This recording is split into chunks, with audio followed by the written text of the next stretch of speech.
Sir हम अपने coaching में 200 रुपए में पढ़ाते हैं, हमको वो लेके चले जाते तो उसका लाखों चार्ज करते।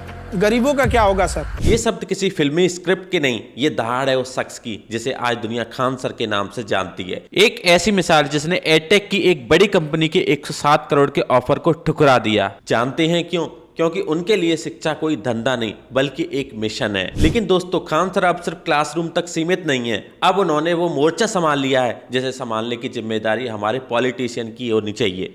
लेकिन अफसोस, वो कुर्सी की लड़ाई में बिजी रहते हैं। आज खान सर बिहार में वो कर रहे हैं जो बड़े बड़े नेता सालों में नहीं कर पाए। उन्होंने एक ऐसा अस्पताल खड़ा कर दिया है जिसने लुटेरे प्राइवेट हॉस्पिटलों की नींद उड़ा दी है। जिस डायलिसिस के लिए गरीब अपनी जमीन गिरवी रख देता था, वो खान सर के यहाँ मात्र 300 से 400 रुपए में हो रहा है। जहां बड़े बड़े अस्पताल में डॉक्टर से मिलने के हजारों रुपए लगते थे, खान सर के यहाँ मात्र 50 रुपए में इलाज शुरू होता है। मॉडर्न मशीनें, वर्ल्ड क्लास फैसिलिटी और वो भी इतनी कम कीमत पर कि आज प्राइवेट हॉस्पिटल वाले खान सर से नफरत करने लगे हैं। उनका धंधा जो बंद हो रहा है, एक्सरे 35 रुपए, ईसीजी 25 रुपए, ब्लड टेस्ट 7 रुपए और अल्ट्रासाउंड सिर्फ 300 रुपए। खान सर ने साबित कर दिया कि सिस्टम में कमी पैसे की नहीं बल्कि नीयत की है। यही वजह है कि आज बिहार की गलियों में एक ही चर्चा है, लोग अब खान सर को सिर्फ एक टीचर के तौर पर नहीं बल्कि बिहार के मुख्यमंत्री की कुर्सी पर देखना पसंद कर रहे हैं। जनता कह रही है, जो बिना पद के इतना अच्छा काम कर सकता है वो सत्ता में आकर क्या कुछ नहीं कर सकता। लेकिन क्या वाकई ऐसा मुमकिन है? क्या सिस्टम उन्हें काम करने देगा?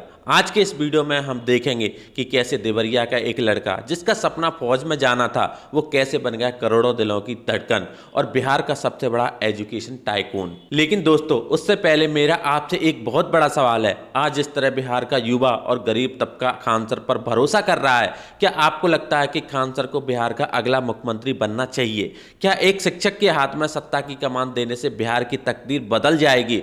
अपनी राय हमें कमेंट्स में जरूर बताएं, क्योंकि आपकी एक राय बड़े बदलाव की शुरुआत हो सकती है। चलिए वीडियो शुरू करते हैं। सूर्या कुमार लोल कहीं का तो आप नहीं बताएं क्या है? अब नहीं समझ में आया तो जाके अपने मम्मी से पूछ लियो।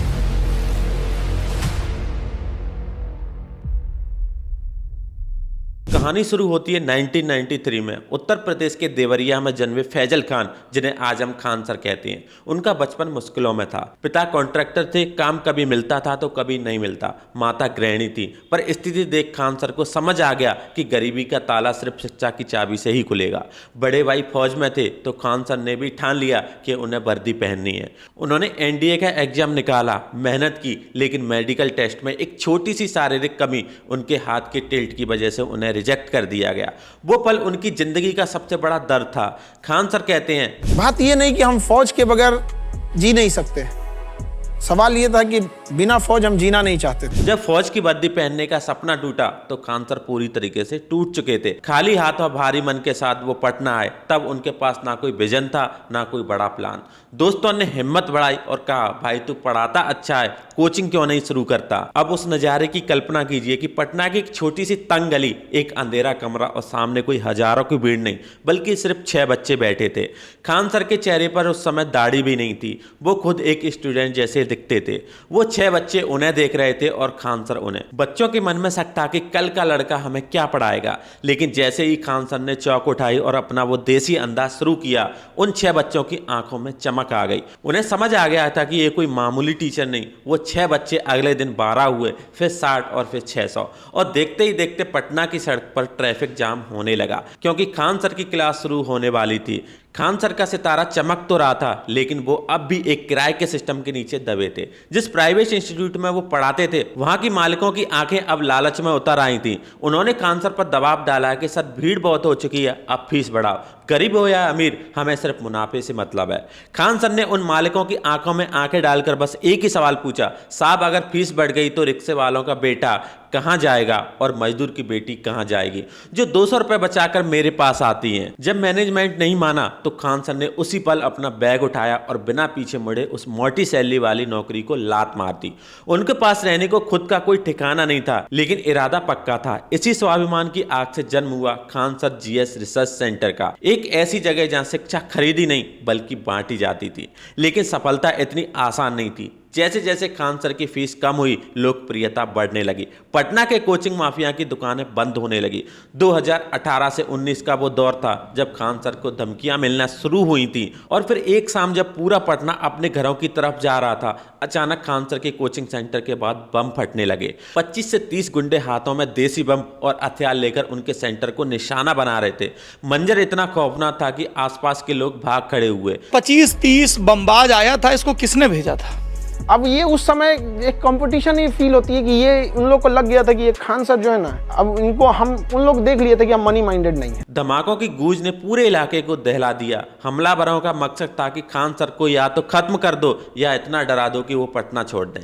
लेकिन उन्होंने हिम्मत नहीं हारी। वो एक ऐसे इंसान से टकरा रहे थे जिसने फौज में जाने की कसम खाई थी। जिस शाम बम चले थे उसी शाम धूल और धुएं के बीच खान सर फिर से अपने बोर्ड के सामने खड़े थे। उन्होंने शांति से कहा, बम हमें क्या डराएगा, हम तो वो हैं जो टूटे हुए हौसलों में जान फूंकते हैं। उस दिन उन्होंने साबित कर दिया कि एक सच्चा शिक्षक मौत से नहीं, अपने छात्रों के भविष्य के बिगड़ने से डरता है। फिर आया 2020, वो साल जिसने पूरी दुनिया की रफ्तार रोक दी। कोरोना काल, लॉकडाउन लगा और सड़कें सूनी हो गई और खान सर का क्लासरूम खाली। ये खान सर के लिए सबसे बड़ा इम्तिहान था। मजे की बात यह थी कि जिस इंसान को उस समय तक फेसबुक चलाना नहीं आता था, उसके सामने अब ऑनलाइन पढ़ाने की चुनौती थी।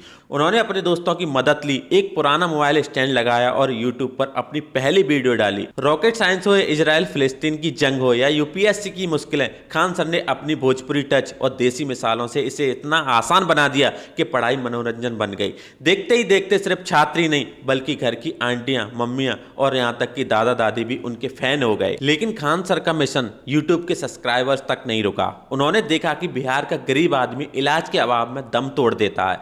अपनी मां के पुराने सपने को हकीकत बनाने के लिए उन्होंने बिहार में एक ऐसा अस्पताल खड़ा कर दिया जिसने मेडिकल माफिया की जड़ें हिला दी। जहां प्राइवेट अस्पताल एक मरीज को देखते ही हजारों के टेस्ट लिख देते हैं, खान सर के यहाँ डॉक्टर से मिलने की फीस मात्र 50 रुपए। जिस डायलिसिस के लिए गरीब अपनी पुश्तैनी जमीन बेच देता है, वहां वो मात्र 300 से 400 रुपए में हो जाता है। आज बड़े बड़े आलीशान अस्पताल खान सर से नफरत करते हैं क्योंकि उन्होंने इलाज को व्यापार से सेवा में बदल दिया है। और इस सेवा का इनाम उन्हें रक्षाबंधन पर मिलता है, जब 15,000 से भी ज्यादा बहनें उन्हें राखी बांधते आती हैं। ये भीड़ ये बताती है कि खान सर सिर्फ बैंक बैलेंस नहीं बल्कि करोड़ों की दुआएं और अटूट रिश्ते कमाए हैं।